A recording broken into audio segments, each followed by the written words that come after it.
Hey there, it's Aaron. In this video I want to make some eye candy, and I felt like a great place to start with that would be a very common theme or subject for digital art, which is glowing mushrooms. So let's start off here with some glowing mushrooms, and even though it's saying it's too short of a prompt, I think it's going to come back here with probably a familiar image. So here we go. We're starting off as a base with something like these guys, which are already pretty incredible. But I'm going to show you the settings that I use to make art like this really pop. So first I'm going to change it to graphic, and at the same time I'm going to change it to landscape for us here. And we will let it populate that now in more of a graphic style, which should be more of a comic or digital art looking. Yeah, so here we go. I think this gives a little bit more depth. That is super cool. So great. So we've got in the graphic content type. Now I'm just going to open up all styles here, and I want to think about where I want to start. Well, first I'm going to go down to lighting and change it to dramatic lighting, and I'm going to change my color to vibrant color, just like that. While I'm here, I like to hit divine as the concept, and so let's generate and see how that affects the images on the screen. There are a few other items that I'm going to select, but really the AI does such a good job with these types of images. Very pretty, very nice, and also, ooh, that one's super cool. Probably get rid of that object up there. Starting to nitpick. Alright, so now I'm going to go to effects, and probably not surprising, bioluminescent, iridescent, and neon, and I'll hit generate on those, and this should give us the sort of colors, pinks, blues, purples, and sort of that bright teal, and it did deliver. I love these drops too, these droplets. Very cool, nice. And that one is still looking really nice. Great. So the final things that I like to apply are vaporware and maximalism. And maximalism may even change the composition slightly. It may add a few more sort of elements in the background environment, or maybe even in the foreground. We'll see. So here we go. This is starting to look like the type of concept that I had in mind when we started. I'm just going to change it here to glowing mushrooms. Let's make them glowing red, yellow, purple, and blue mushrooms. Let's see if we can get some more color variation in there than just the purple that seems to be sort of dominating everything. Get some different colors happening. Ooh, very pretty. So here's some eye candy happening. That is really, really nice. Same with that one. And that one's cute.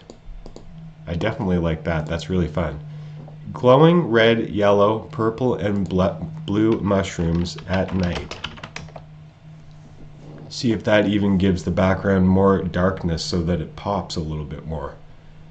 It's always interesting to see what you're going to get for the outcome. Wow. That is very, very pretty. Ooh, look at that. Love that.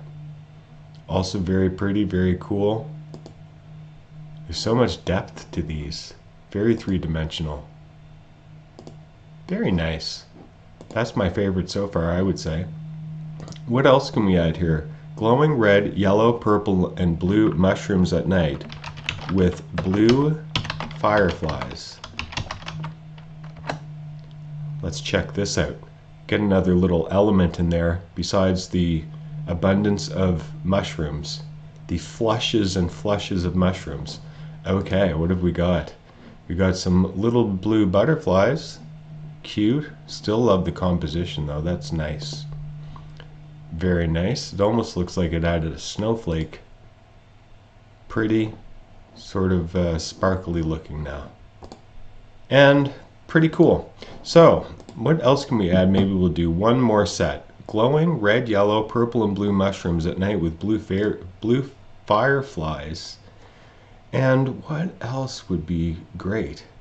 And sparkling lights. I think that by adding sparkling lights, it's just going to add some little flashes of color and light throughout it, but we will see. Yes, that was kind of what I was hoping for. Just a little bit to fill out the background somewhat. These almost look like little fairies or hummingbirds, these fireflies, but I'll take it. And that looks like an insect just landed on our screen, unfortunately. We could get rid of him if we wanted to. That is really cool. I love the lighting effect here, the blue and the yellow. And that is very, very pretty. So I'm going to take this image and let's download it. And let's open it up in Photoshop. And let's make it even larger. What's our current canvas size? 1024 by 1408? While I'm here, I might as well change it to 2000 so that it's roughly a 2-to-1 ratio for you here on my screen. And I'm going to go ahead and just I'm just temporarily going to move the watermark here. And then let's fill up the sides of this canvas a little bit and have a full screen image. A masterpiece of mushroom deliciousness, of eye candy deliciousness. I think that looks super cool. I love the textures. Alright, so as far as where to make my selection, I'm going to choose on this side of this bird, and I'm just going to edge down the side of that bird. I'm calling them birds now because to me they look like little hummingbirds. And just like so. That should work out great. Generative fill bar, generate button, and let it kick into gear. Let's zoom in a little bit and see what these are.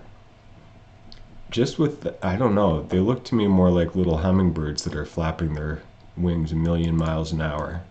Let's see here. It's almost finished computing. We'll get a beautiful full screen image. Wow. Number 1, I don't like that. Number 2, pretty. And number 3, also pretty. Got this element over here, line sticking out. So why don't we take number 2, and what did we end up with? That is very, very cool. It would be cool to print that off and see some black light on it. I bet it would really explode. So I hope that you enjoyed this video. If you did, then like and subscribe to encourage me to make more of them. And I will see you the next time.